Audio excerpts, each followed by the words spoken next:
Why so? Because we've already heard from government, which is saying that they should back down on this strike they intend to embark on.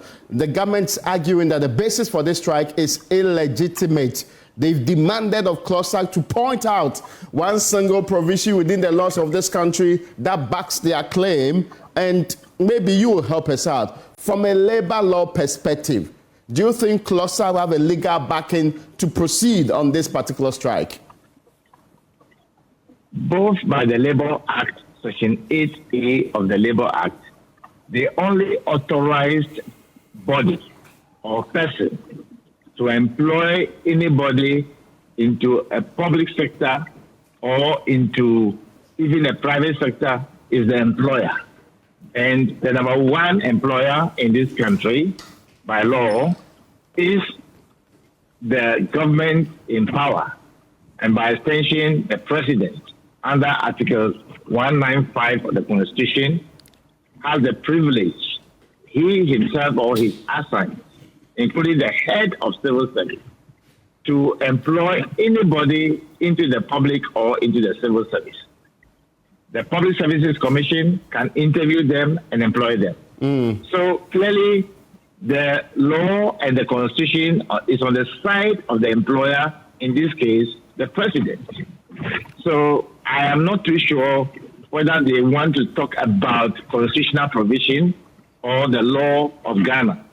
If they are pointing to a certain policy of the civil service, any policy of the civil service, of the public service, will have to be consistent with both the Article 195 or Section 8A of the Labour Act, and not anything contrary to that effect.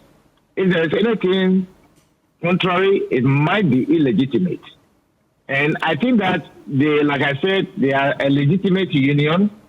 They have the right to raise concerns and to protect the economic and social interests of their members.